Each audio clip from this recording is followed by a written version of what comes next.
Okay, start. Yeah, you can. Okay, you can start. I'm sorry. Allô, allô, tout le monde ce soir. Comment allez-vous ce soir, tout le monde? Il n'y a pas beaucoup de monde, c'est vraiment désertique aujourd'hui, hein? Comment se fait-il qu'il n'y a pas beaucoup de monde ce soir? Comment se fait-il qu'il y a peu de gens, Seigneur, ce soir au centre-ville, un jeudi soir, journée de paye pourtant? C'est une journée de paye, le monde magazine, on va au restaurant, on va au cinéma, mais pourquoi qu'il y a personne? C'est vraiment désertique, je vois rien, je vois personne. Mais on est là pour une raison, mes amis, parce que mes amis, on est vraiment dans les temps de la fin. Tout le monde, on est cachés, vous êtes confinés à la maison, comme le gouvernement avait dit. On se confine à la maison, on reste à la maison pour limiter nos déplacements, limiter ce qu'on fait, pour pas que la pandémie se propage. Ok, je comprends, mais ça va pas nous empêcher, nous autres, en tant que serviteurs de Dieu, de proclamer la bonne nouvelle. Mes amis, vous savez très bien qu'on est vraiment dans le temps de la fin. Le monde sont très stressés, on est très angoissés. On s'entend que avec tout ce qui se passe avec le coronavirus, j'essaie de bien le prononcer, que le monde a peur. Le monde a très peur. On est très inquiets. On est très dans le souci. On se pose mille et une questions. Qu'est-ce qui va se passer? Qu'est-ce qui va se passer demain? Qu'est-ce qui va se passer après-demain? Qu'est-ce qui va se passer la semaine prochaine? Qu'est-ce qui va se passer avec mon travail? Qu'est-ce qui va se passer avec mes enfants, avec mon hypothèque, ma maison, mon auto, mes REER, la garderie pour mes enfants? Qui va garder mes enfants? Oh, le monde sont stressés avec tout ce qui se passe dans le monde, avec tout ce qu'on entend. Le monde se bagarre même, dans les magasins, dans les centres d'achat pour acheter des effets personnels, des papiers de toilette, des papiers hygiéniques, même du poulet. C'est rendu qu'il ne reste plus de poulet, il ne reste plus d'œufs, il ne reste plus de produits laitiers, il reste plus... On se bat exactement. C'est ça, je dis. Oui. C'est pas un fou. Oui, mais c'est ça, on est là pour proclamer la bonne nouvelle, mon ami. Parce qu'on est vraiment dans les temps de la fin.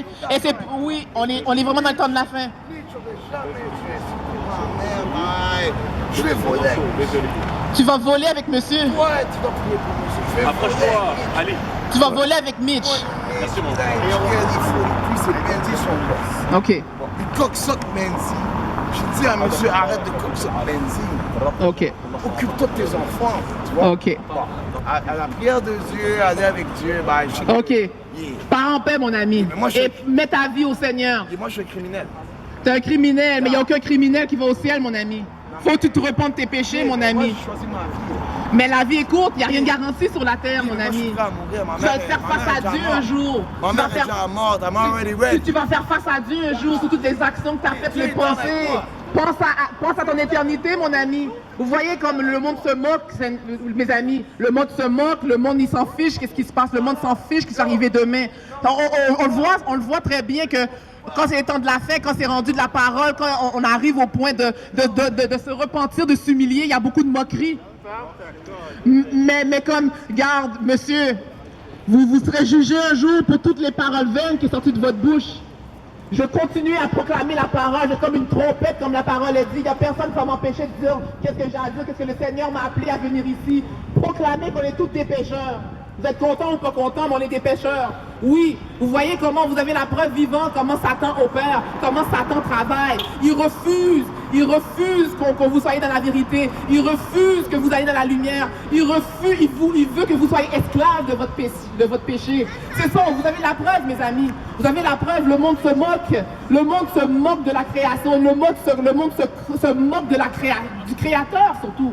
Le Créateur qui vous a fait, le Créateur qui vous a donné le souffle de vie, le Créateur qui s'est humilié pour vous réconcilier à lui. On est tous des pécheurs, mes amis, oui, on est des pécheurs. On est tous privés de la gloire de Dieu parce que tout le monde a péché contre le Créateur. Oui, on a tous menti, tout le monde a menti. Moi-même, j'ai menti plusieurs fois. On a convoité quelqu'un dans notre cœur. La parole a dit que quiconque qui convoite une femme dans son cœur a commis l'adultère. Et je pense que tout le monde a eu ces pensées-là. Que ce soit que vous avez des pensées de fantasme, des pensées de pornographie ou peu importe. On a toutes passé par la convoitise des yeux ou de la chair par quelqu'un. Et c'est une abomination aux yeux de Dieu. Dieu condamne ça, mes amis. Et si vous avez déjà volé, envié quelque chose qui ne vous appartient pas, Dieu, on a cassé la loi, mes amis. La loi a été brisée. Et il y a une punition, le fait qu'on a cassé la loi. Et la loi, c'est quoi? Et la loi, c'est quoi? On va être séparé de Dieu pour l'éternité. La séparation éternelle avec Dieu, le créateur du ciel et de la terre. Dieu nous a créés à son image, mes amis. Il nous a créés à son image pour qu'on soit ses enfants, pour qu'on soit rapprochés de lui. Mais le péché est venu dans le monde parce que la désobéissance a eu lieu, la rébellion, l'orgueil, tout le mauvais cœur est venu dans le cœur de l'homme. Et là, Dieu, il a dit, qu'est-ce que je vais faire pour pas que ma création s'éloigne de moi? Qu'est-ce que je vais faire? Parce que je les aime, j'aime ma création. Un pâtissier, il aime sa nourriture. Un chanteur aime sa musique. Un grand peintre aime ses œuvres d'art. Mais c'est la même affaire pour le Créateur. Il aime sa création. Il aime les personnes qu'il a faites. Et c'est pour ça que Dieu, il nous aime. Il ne veut pas qu'on soit éloigné de lui. Mais qu'est-ce qu'il a fait, notre merveilleux Créateur? Qu'est-ce qu'il a fait? Si vous le savez ou non, mais il a envoyé son Fils, il est descendu sur la terre, il a pris la forme d'un corps pour prendre nos péchés sur lui. Il s'est humilié et rabaissé pour nous, parce qu'on est tous des pécheurs. La parole dit qu'il n'y en a pas un qui est sans péché, il n'a pas trouvé un qui était juste à ses yeux. Tout le monde sont pécheurs, tout le monde est rempli de péchés, rempli de tâches, rempli de souillures. Ah oui, aux yeux de Dieu, on est vraiment dans des pécheurs. Mais Dieu, il ne veut pas qu'on soit éloigné de lui pour l'éternité. Il a pris nos iniquités sur lui. Il s'est crucifié. Il y a eu une transaction. Sois béni, mon ami. Il s'est humilié pour nous. Il a pris notre condamnation. Il a pris notre rébellion. Il a pris nos péchés, nos iniquités, nos transgressions. Parce que Jésus, il s'est fait sacrifice pour nous. Pour se rapprocher du Père. Pour se rapprocher du Roi des Rois. Et ça, c'est pour ça qu'il vient à vous maintenant. On vous voyait tellement qu'on est dans le temps de la fin, mes amis. Le monde sont stressés, sont angoissés, ils savent plus sur quoi s'accrocher. Ils préfèrent s'accrocher aux hommes que préfèrent s'accrocher à Dieu. Parce que Dieu vous a donné la vie, Dieu vous a donné la liberté, Dieu vous a donné son Fils bien-aimé pour vous, pour que vous ne soyez pas éloignés de lui. Mais c'est à vous de venir à lui. C'est à vous de s'agenouiller, de dire, Seigneur, pardonne-moi, j'ai péché contre toi. J'avoue, je jalousais mon prochain. J'avoue que je mentais. J'avoue que j'avais de la haine dans mon cœur. J'avoue que je convoitais dans mon cœur. J'avoue que je volais. J'avoue que j'étais dans la calomnie, dans la médisance, dans la diffamation, dans l'hypocrisie, dans la méchanceté. J'avoue que j'étais comme ça. Et c'est ça que le Seigneur a fait dans mon cœur il y a 2 ans. Il est venu me chercher d'une façon inattendue. Je cherchais pas Dieu, non. Je cherchais pas Dieu. Oui, je cherchais les choses occultes. Oui, je cherchais la réponse dans les hommes. Oui, je cherchais les puissances des astres dans les hommes pour avoir l'approbation des hommes. Puis dis-moi qu'est-ce qui se passe dans ma vie. Dis-moi. Et c'était toujours le même patelin. C'était toujours le même cercle vicieux. Mon problème n'était jamais réglé.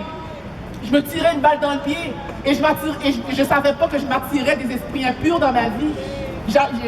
J'étais lié par l'ennemi, parce que l'ennemi m'avait sur la main, il m'avait sur la main, et j'étais sa possession parce que je travaillais pour Satan. Je travaillais littéralement pour Satan.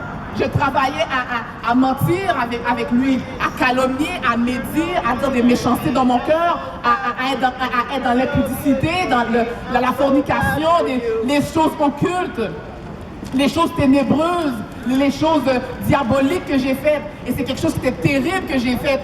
Et Seigneur, merci mon Dieu, il m'a pardonné. Je me suis repenti de mes péchés. Il est venu dans ma vie. J'ai reçu Jésus-Christ comme mon Seigneur et comme mon Sauveur. Et il m'a libéré. Il m'a libéré de cette addiction de la sorcellerie. Il m'a libéré de cette addiction que j'avais par rapport avec les puissances occultes, la méchanceté, la calomnie, parler contre son prochain. Il m'a délivré. Je suis plus esclave de Satan. La parole dit que le salaire du péché, c'est la mort. Et moi, je veux pas être... Mais il y a le don gratuit, c'est la vie éternelle avec Jésus-Christ. C'est ça qui est merveilleux. Fait que c'est pour ça que le Seigneur vous étend la main maintenant. Parce que Jésus-Christ est le médiateur entre Dieu et les hommes. Il tend la main maintenant pour que venez à moi. Si vous êtes chargé ou épuisé, je vous donnerai du repos. Il va vous donner du repos. Est-ce que vous êtes fatigué, mes amis? Est-ce que vous êtes chargé? Êtes-vous épuisé? Est-ce que vous avez marre de tout ce qui se passe dans le monde? Est-ce que vous n'avez vraiment ras-le-bol de tout ce qu'on entend? Tout le stress et toute la pandémie et tout, et ça fait vraiment ravage partout. Mais il y a une solution et c'est Jésus-Christ. Jésus-Christ est dépouillé pour vous. Il a tellement aimé le monde, qui a envoyé son seul Fils unique, afin que qui croit en lui ne périsse point, afin qu'il ait la vie éternelle. Et mes amis, même si on est peu nombreux ce soir, un jeudi soir, même si on vient pour une âme, la parole dit, si une âme se répand, c'est comme le ciel se réjouit. C'est comme une genre de balle qu'il y a dans le ciel. Et ça, je veux, même pour une âme, on vient juste pour une âme seulement. Parce qu'il y a certains qui sont dépressifs ici. Il y en a certains, Seigneur, qui sont dans l'angoisse, dans le souci. Ils ne savent plus par où passer. Ils ne savent plus par quelle sphère aller. Et Jésus vous tend la main maintenant ce soir, mes amis. Jésus vous tend la main ce soir. Maintenant est le temps du salut. Maintenant, il faut racheter le temps parce que le temps est mauvais. Le temps est ténébreux. Le temps est noir. Et moi, je veux pas que vous vous éloignez de la lumière parce que Jésus est la lumière du monde. Il est venu pour ôter les péchés du monde. Il est venu enlever votre dépression. Il est venu enlever votre stress. Il est venu enlever vos problèmes. Peu importe ce que vous avez, si vous faites du divorce, si vous avez une séparation, la maladie, le doute, le non-pardon, la méchanceté. Il est venu pour enlever cette lourdeur, cet accaparement, cette lourdeur que vous avez à l'intérieur de vous-même. Il est venu pour ça. Il n'est pas venu par hasard, comme ça me tente. Non. Il est venu parce qu'il veut qu'on se rapproche de lui. Il ne veut pas qu'on soit séparés de lui pour l'éternité. Mais vous endurcissez votre cœur. La parole est dit, buvons, mangeons et après nous mourrons. C'est ça que le monde fait. On pense seulement à s'amuser, à avoir du plaisir, à manger, à voyager, à faire la fiesta, mais ça va s'évaporer. Il n'y a rien de garanti sur la terre. Tout est vanité. Qui dit que vous allez être de là demain? Je ne souhaite pas ça pour vous, mes amis. Mais la vie est très éphémère. Vous savez très bien que le monde part. Comme une vapeur, ça part de plus en plus jeune. Il n'y a rien de garanti qu'on va aller à la retraite, qu'on va se planifier des retraites, qu'on va se planifier des voyages, qu'on va avoir une vacance de famille. Il n'y a rien de garanti. J'ai connu beaucoup de gens de ma famille qui sont partis jeunes, des connaissances à moi qui sont partis jeunes d'une façon inattendue, puis personne s'y attendait, ça. Et je veux pas ça pour vous, mes amis. Il n'y a rien de pire de mourir sans Christ. Il n'y a rien de pire sans mourir sans la repentance. Il n'y a rien de pire de mourir sans être dans la gloire de Dieu éternellement. Parce qu'ici, on reste dans la terre à peu près combien de temps? 70, 75, maximum si le Seigneur nous accorde la grâce, 80. C'est 80 ans. 80 ans, oui, c'est vrai, monsieur, vous avez raison, ça peut aller jusqu'à 80 ans, mais ça peut aller plus jeune. Ça peut aller à 5 ans. Il y en a qui sont partis à 5 ans. Il y en a qui sont partis à 15 ans, 20 ans, 30 ans, 40 ans. C'est Dieu qui décide quand c'est le moment qu'il vient te chercher. Quand la mort vient venir te saisir, c'est lui qui décide qu'il va reprendre ce souffle. Et c'est pour ça, mes amis, le temps est calculé. Le temps est calculé, tout est enregistré. Pensez pas que vous n'êtes pas suivi par Dieu, ce que vous faites, vos actions, vos pensées. La parole a dit que toutes les paroles vaines que tu auras dites seront condamnées. Vous aurez des comptes à rendre à Dieu. Vous allez avoir des comptes à rendre sur toutes les actions que vous avez faites, les choses que vous avez dites en secret. Si vous avez une vie double, faites attention parce qu'il y aura des comptes à rendre à Dieu. Si vous vivez dans l'adultère, si vous mentez, si vous calomniez votre prochain, si vous allez voir des puissances occultes, attendez-vous qu'il y aura des comptes à rendre à Dieu. Qu'est-ce que vous allez dire? Qu'est-ce que vous allez dire si vous mentez, si vous volez, même si vous volez au gouvernement, c'est considéré comme un vol. Si vous faites du mal, le meurtre, n'importe quoi qui brise les commandements de Dieu, parce que la parole est dit, si vous m'aimez vraiment, vous gardez mes commandements. Et tout le monde se dit que j'aime Dieu, je l'aime. Même des chrétiens se disent j'aime Dieu, mais comme ça tu aimes Dieu. Tu ne suis pas sa parole. Si tu aimes vraiment Dieu, tu serais là ce soir à parler, à prêcher, à dire oui, il y a une conséquence si tu ne reçois pas Jésus comme ton Seigneur et comme Sauveur. Tout le monde se dit chrétien. Tout le monde se dit oh, j'aime Jésus, j'aime Dieu, je l'aime. Mais c'est pas ça qu'on regarde leur vie. Ça ne ressemble pas à ça. La parole est dit je veux reconnaître l'arbre à son fruit. Et quand la personne, on regarde sa vie, il représente aucun fruit. C'est pas normal. C'est pour ça qu'à la fin des temps, il va dire Seigneur, Seigneur, j'ai pas fait ça en ton nom, j'ai pas fait ça, regarde, depart from me. Depart from me, I never knew you. C'est ça qu'il va dire. Je t'ai jamais connu. Je t'ai jamais connu, tu n'as jamais entretenu une relation avec moi. Tu n'as jamais fait ma volonté quand tu étais sur la terre. Tu n'as jamais parlé de moi aux autres. Tu n'as jamais été fier de parler de moi aux personnes qui sont dans la détresse. Tu t'en foutais de ma parole, tu me désobéissais, tu avais une double vie, tu t'en foutais de ce que je disais, puis tu veux rentrer dans mon royaume, ça marche pas de même. Dieu n'est pas Dieu, Dieu il sait qu'est-ce que vous faites, Dieu connaît vos cœurs, Dieu il sait exactement qu'est-ce que vous faites en secret. Pensez pas que vous allez mettre ça under the rug, en dessous du tapis, ça marche pas comme ça avec Dieu. On se moque pas de Dieu, la parole est dit. On ne se moque pas de notre Créateur, parce que c'est lui qui décide qu'est-ce qu'on fait. C'est lui qui décide quand ton temps va arrêter ici-bas.